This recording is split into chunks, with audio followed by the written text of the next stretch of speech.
दुर्ग का, जहां से हमारे सहयोगी सुबोध तिवारी जुड़ चुके हैं।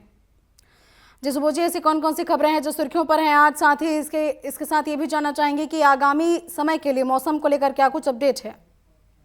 सबसे पहले तो मौसम के बारे में बात करेंगे कमलेश्वरी जी। तो हालांकि मौसम अभी खुशनुमा हो चुका है। जी। हालांकि बादल है, आसमानी बादल साफ दिखाई दे रहे हैं, लेकिन छट चुके हैं और धूप भी आंख मिचौली के साथ अपना असर दिखा रही है। और रही बात अगर बाढ़ ग्रस्त होने की, जल भराव होने की बात, तो अब धीरे धीरे पानी उतरने लगा है, नदी नालों का पानी उतरने लगा है। लेकिन उतरने के साथ साथ वह निगम और जिला प्रशासन और साथ ही जो सेतु विभाग होता है और जल प्रबंधन जल विभाग होता है, उसकी कमजोरियां, उनकी लापरवाहियां भी लगातार उजागर हो रही हैं। बात करेंगे कोसा नगर, नेहरू नगर के पास की, तो वहां सेट्रिंग गिरने की वजह से नाले का पानी बुरी तरह से जाम हो गया था। और जब पानी उतर गया तब पता चल रहा है कि जी। जो नया पुल बन रहा था, उसे लेकर जो सेट्रिंग ढाला गया था, वह सेट्रिंग नीचे गिर चुका था। और उसकी वजह से भी काफी सारी तकलीफें और कचड़े वगैरह जाम हो रहे थे उस कोसा नाला में। साथ ही बात करेंगे अब की नगर निगम आयुक्त जो है, चाहे दुर्ग निगम आयुक्त हो, चाहे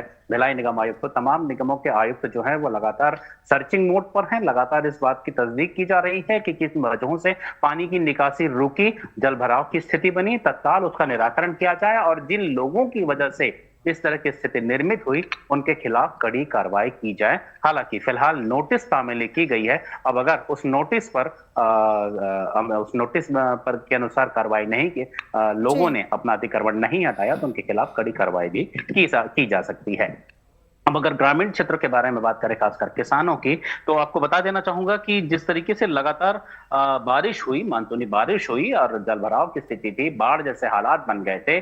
और तो वहां पर नकपुरा के पास लगभग 60 ऐसे किसान हैं जो 300 एकड़ खेत में खेती किसानी करते हैं। वह लगातार 3 से 4 वर्षों से जिला प्रशासन के अधिकारियों की दफ्तर तक चक्कर लगा रहे हैं कि उनका पानी जो पहले बह कर निकल जाता था, अब कहीं बंध जाने की वजह से वह पानी रुक जा रहा है। खेतों के पानी की निकासी नहीं हो रही है। इस वजह से उनकी फसल जो है हर साल खराब हो रही है। इस पर अब तक अधिकारियों ने कोई दिशा निर्देश नहीं दिए, कोई निरीक्षण नहीं किया। हालांकि 1-2 बार टीम जरूर पहुंची थी निरीक्षण को लेकर, लेकिन कोई उचित उपाय नहीं किया गया। इस वजह से वहां के 60 से भी ज्यादा किसानों को अभी कई एकड़ फसलों, यानी कि सैकड़ों एकड़ खेत की फसलों का नुकसान उठाना पड़ रहा है। जी। देखने वाली बात होगी कि आखिर इस और जिला प्रशासन के अधिकारियों की नजर कब पड़ती है, कब इसे वे गंभीरता से लेते हैं।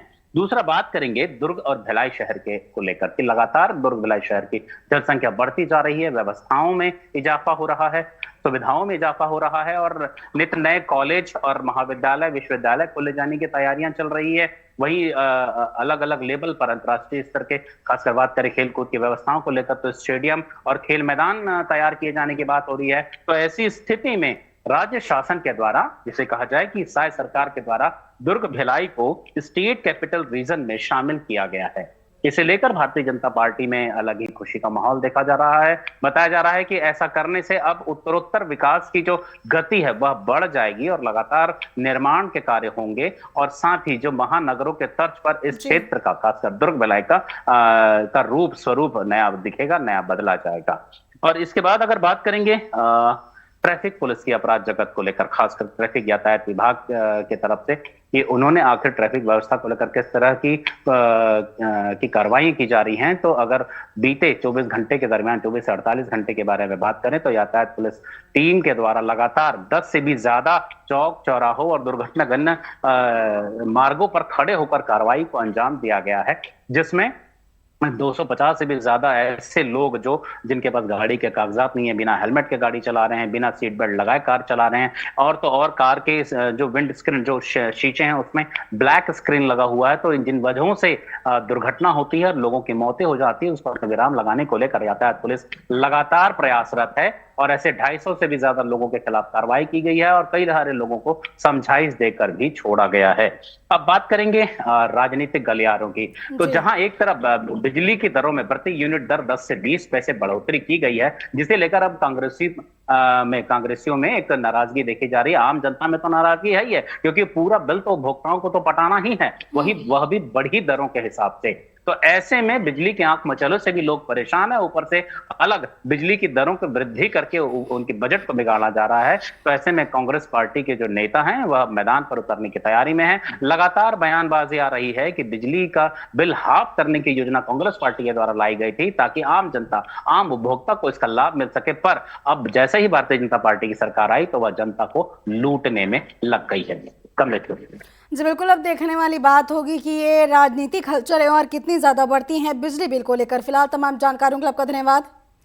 और ये हमारे सहयोगी सुबोध तिवारी जी ने बताया कि बिजली बिल में हुई बढ़ोतरी को लेकर जो है क्षेत्र की जनता में काफ़ी ज़्यादा नाराजगी दिखी जा रही है। इसी में अब कांग्रेस की भी एंट्री हो गई है। कांग्रेस लगातार भाजपा पर ये आरोप लगा रही है कि जो है बीजेपी सरकार लगातार जनता का शोषण कर रही है और उनको महंगाई की जद में ढकेलते जा रही है।